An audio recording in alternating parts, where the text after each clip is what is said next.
श्री कृष्ण कहते हैं, दुख बेचे नहीं जा सकते और सुख खरीदे नहीं जा सकते। कभी कभी वो इंसान आपको रुला कर रख देता है जिसकी खुशी के लिए आप कुछ भी कर सकते हैं। चेहरे के रंग देखकर दोस्त ना बनाना। तन का काला चलेगा लेकिन मन का काला नहीं। दिखावा करते हैं कुछ लोग अपनेपन का, वक्त आने पर सब समझ आ जाता है। अपनी समस्याएं हर किसी के साथ मत बांटिए। कोई मीठा बोल रहा है या सहानुभूति दिखा रहा है तो इसका अर्थ ये नहीं है कि वो आपका शुभचिंतक है। कर्मों का लिखा हर हाल में भुगतना पड़ता है। जिंदगी का सारा खेल तो वक्त रचता है। इंसान तो सिर्फ अपना किरदार निभाता है। इससे कोई फर्क नहीं पड़ता है कि आप कितने लोगों पर विश्वास करते हैं या नहीं करते। आपको अपने आप में सबसे ज्यादा विश्वास होना चाहिए। लोगों की बातों में आकर किसी इंसान की गलत इमेज अपने दिमाग में बनाना सबसे बड़ी बेवकूफी है। कौन कहता है बड़ी गाड़ियों में ही सफर अच्छा होता है। सच्चे रिश्ते और अच्छे मित्र साथ हो तो जिंदगी पैदल भी मजेदार होती है। जिसको आपकी कद्र नहीं उसके साथ जबरदस्ती रहने से बेहतर है उसको इज्जत के साथ छोड़ दिया जाए। इंसान के परिचय की शुरुआत भले ही उसके चेहरे से होती है लेकिन उसकी संपूर्ण पहचान तो उसकी वाणी से ही होती है। इंसान को परखने की क्षमता बढ़ाइए वरना धोखा खाने के लिए तैयार रहिए। अगर आप सही हो तो कुछ सही साबित करने की कोशिश ना करो, बस सही बने रहो। गवाही खुद वक्त देगा। जितना इंतजार वह आपसे करवा रहा है ना, समय आने पर वह इतना देगा कि संभाल नहीं पाओगे। मित्रता आवश्यक है, संबंध भी आवश्यक है, परंतु जीवन की हर कठिन परिस्थिति ये दर्शाती है कि अकेले रहने की कला का आना भी आवश्यक है। व्यर्थ की चिंता एक रोग के समान है जो आपके आत्मीय शक्ति को छीन करती है। इस संसार में देखने के लिए कई सारी खूबसूरत स्थान है, पर सबसे खूबसूरत जगह है बंद आंखों से अपने भीतर देखना। तुम अपने क्रोध के लिए दंड नहीं पाओगे, तुम्हारा क्रोध ही खुद तुम्हें दंडित करेगा। जिसने अपने आप को वश में कर लिया उसकी जीत को देवता भी हार में नहीं बदल सकते। रात भर गहरी नींद का आना इतना आसान नहीं है, उसके लिए दिन भर ईमानदारी से जीना पड़ता है। कभी कभी आप बिना कुछ गलत किए भी बुरे बन जाते क्योंकि जैसा लोग चाहते हैं वैसा आप नहीं करते। जिंदगी भर कितना भी धन कर लो पर मरने के बाद शोक पत्रिका में निधन ही लिखा जाएगा। कड़वा है पर सच यही है। यदि किसी भूल के कारण कल का दिन व्यर्थ में बीता तो उसे याद करके आज का दिन व्यर्थ ना करें। परिस्थितियां जब विपरीत होती है तब व्यक्ति का प्रभाव और पैसा नहीं स्वभाव और संबंध काम आते हैं। जीवन में कभी किसी से अपनी तुलना मत करो। आप जैसे हैं सर्वश्रेष्ठ है। भगवान की रचना अपने आप में सर्वोत्तम है। मनुष्य का जीवन केवल उसके कर्मों पर चलता है। जो जैसा कर्म करता है वैसा फल अर्जित करता है।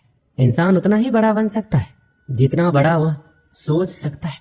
उस मनुष्य की ताकत का कोई मुकाबला नहीं कर सकता जिसके पास धैर्य की ताकत है। मुश्किल वक्त हमारे लिए आईने की तरह होता है जो हमारी क्षमताओं का सही आभास हमें कराता है। हमें अपनी गलतियों की सजा भले ही तुरंत ना मिले लेकिन कभी ना कभी जरूर मिलती है। गलतियां कीजिए, सबसे होती है, पर किसी के साथ गलत मत कीजिए। आज की कड़वी सच्चाई है कि लोग यहाँ पैसे वाले लोगों को महत्व देते हैं, चाहे सामने वाले व्यक्ति का चरित्र, इरादा और आदतें कैसी भी क्यों ना हो। कहते हैं झूठी कस्में खाने से कोई नहीं मर जाता लेकिन किसी का विश्वास जरूर मर जाता है। श्री कृष्ण कहते हैं, सच बात है, भूल करके इंसान कुछ सीखता है, परंतु इसका मतलब ये नहीं कि वो जीवन भर भूल करता रहे और कहे कि हम सीख रहे हैं। परेशानी उतना ही लो जितने में काम हो जाए, उतना नहीं कि जिंदगी ही तमाम हो जाए। वक्त क्या है उनसे पूछिए जो रोज बची तनख्वाह गिनते हैं। खुद पर भरोसा करने का हुनर सीख लो। सहारे कितने भी भरोसेमंद हो एक दिन साथ छोड़ ही जाते हैं। सोच का ही फर्क होता है, वरना समस्याएं आपको कमजोर नहीं बल्कि मजबूत बनाने आती है। पतझड़ हुए बिना पेड़ों पर नए पत्ते नहीं आते। ठीक उसी प्रकार कठिनाई और संघर्ष सहे बिना अच्छे दिन भी नहीं आते। अकेले ही तय करने होते हैं कुछ सफर जिंदगी के। हर सफर में हम सफर नहीं मिला करते। अपने जीवन में आप कितना भी ऊपर क्यों ना उठ जाएं, पर अपनी गरीबी और बुरा वक्त कभी मत भूलो। मंजिल चाहे कितनी भी ऊंचाई पर हो, रास्ते हमेशा पैरों के नीचे होते हैं। किसी भी व्यक्ति की सहनशीलता एक खींचे हुए रबर की तरह होती है। एक सीमा से ज्यादा खींचे जाने पर उसका टूटना तय है। सेवा सबकी कीजिए मगर आशा किसी से मत रखिए, क्योंकि सेवा का सही मूल्य भगवान ही दे सकते हैं, इंसान नहीं। समझदार व्यक्ति रास्ता खोजते हैं और कायर व्यक्ति बहाना बनाते हैं। नियत साफ हो तो एक लोटा जल भी अपना लेते हैं, वरना दिखावे का तो 56 भोग भी फिजूल है। समय के पास इतना समय नहीं है कि आपको दोबारा समय दे सके। हमेशा सपने बड़े से बड़ा देखो। चांद नहीं मिला तो क्या हुआ, आसमान तक तो पहुंचोगे। इंसान घर, रिश्ते सब बदलता है, पर फिर भी उदास क्यों रहता है? क्योंकि वह खुद को नहीं बदलता। भगवान के फैसले पर कभी शक मत करना। अगर सजा मिल रही है तो गलती भी अवश्य हुई होगी। घर के अंदर जी भर के रो लेना, पर दरवाजा हंसकर ही खोलना, क्योंकि लोगों को जब पता चल जाता है कि सामने वाला अंदर से टूट चुका है तो लोग उसका जी भर कर फायदा उठाते। लोग कहते हैं जब कोई अपना दूर जाता है तो बड़ी तकलीफ होती है, पर ज्यादा तकलीफ तो तब होती है जब कोई अपना पास होकर भी दूरियां बना ले। जिंदगी में खुश रहना चाहते हो तो सबसे पहले उन्हें भूल जाओ जो आपको भूल गए हैं। इस दुनिया में ईश्वर के सिवा कोई किसी का नहीं होता। लाख निभाओ रिश्ते, कोई अपना नहीं होता। एक प्यारा रिश्ता वही होता है जिसे किसी एक का प्यार उसे मुक्त बनाता है। और प्यार मतलब मेरे साथ हंसो लेकिन मुझ पर कभी नहीं, मेरे साथ रहो लेकिन मेरी वजह से कभी नहीं। जिंदगी से प्यार करो, तभी तुम खुद से प्यार कर सकोगे, तभी तुम्हें कोई प्यार करेगा। ऐसे रिश्ते दिलों में प्यार लेकर बसते हैं जहां नफरत और जलन के लिए कोई जगह ही नहीं होती। हम सभी के जीवन में रिश्ते बेहद महत्वपूर्ण होते। कुछ रिश्ते हमें जन्म से ही मिले होते तो कुछ रिश्ते हम खुद बनाते। वही जरूरी नहीं है कि हम हर रिश्ते को खुश रख सके या फिर दुख की घड़ी में सभी रिश्ते हमारे साथ हो। कभी कभी करीबी रिश्तों में भी आपसी मतभेद की वजह से कड़वाहट पैदा हो जाती है, तो कई बार रिश्तों के टूटने तक की नौबत आ जाती है। रिश्ते बड़े नाजुक होते, इसलिए हमें अपने रिश्तों को मजबूत बनाने के लिए प्रयास करना चाहिए और इनकी अहमियत को समझना चाहिए। अपने रिश्तों को बारिश की तरह ना बनाएं जो आई और गई, बल्कि रिश्ते ऐसे बनाएं जो हवा की तरह हमेशा आपके संग रहे। एक बार की बात है, एक राज्य का राजा था। उसे शिकार करने का बहुत ही शौक था। एक दिन वह राजा अपने सरदार और कुछ सैनिकों के साथ शिकार करने के लिए जंगल की ओर निकला। वह काफी दूर तक शिकार की खोज में निकल गए। ज्यादा दूर तक चलने से सभी को प्यास लगने लगी। सभी ने जंगल में पानी खोजना शुरू किया। फिर एक सैनिक को रास्ते पर एक कुआं दिखाई दिया। सैनिक ने राजा को यह बताया कि वहां पर एक कुआं है जहां से हम अपनी प्यास को शांत कर सकते हैं। राजा ने उस सैनिक को आदेश दिया कि वहां से उसके लिए पानी लाया जाए। सैनिक राजा के आदेश का पालन करते हुए कुआं के पास पहुंच गया। वहां पर सैनिक ने देखा कि एक नेत्रहीन वृद्ध व्यक्ति रास्ते से जाने वाले लोगों की जल सेवा कर रहा है।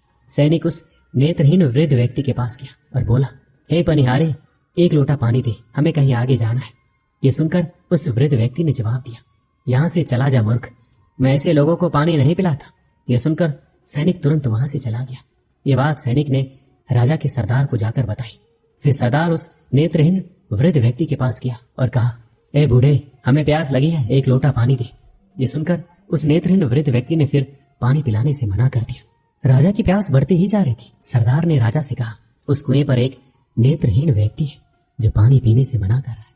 ये सुनकर राजा अपने सैनिक और सरदार के साथ उस नेत्रहीन वृद्ध व्यक्ति के पास जाता है और वृद्ध व्यक्ति से कहता है, बाबा जी, हमें बहुत प्यास लगी है, गला सूखा जा रहा है, यदि आप थोड़ा पानी पिला देंगे तो आपकी बहुत ही बड़ी कृपा होगी। ये सुनकर उस नेत्रहीन व्यक्ति ने राजा से कहा, आप बैठिए, मैं आपको अभी जल पिलाता हूँ। फिर उस वृद्ध व्यक्ति ने सम्मान पूर्वक राजा को बिठाया और पानी पिलाया। पानी पीने के बाद राजा ने उस वृद्ध व्यक्ति से पूछा कि आपको कैसे पता चला कि ये सैनिक और सरदार हैं और मैं राजा हूँ? तो इसका जवाब उस वृद्ध व्यक्ति ने बहुत ही अच्छे शब्दों में दिया। वृद्ध व्यक्ति ने कहा, इंसान की पहचान करने के लिए आंखों की जरूरत नहीं होती, उसकी वाणी ही उसकी असली पहचान होती है। ये सुनकर वहां पर मौजूद सरदार और सैनिक को शर्म महसूस हुई। हमें ये प्रेरणा मिलती है कि जीवन में वाणी से बढ़कर कुछ नहीं होता। यदि हमारे पास अच्छी वाणी और बोलने का तरीका होगा तो हम अपने जीवन में वो सब कुछ हासिल कर सकते हैं जो हम चाहते हैं। दोस्तों, इस वीडियो में बस इतना ही। मिलते हैं अगले वीडियो में। जय श्री कृष्णा।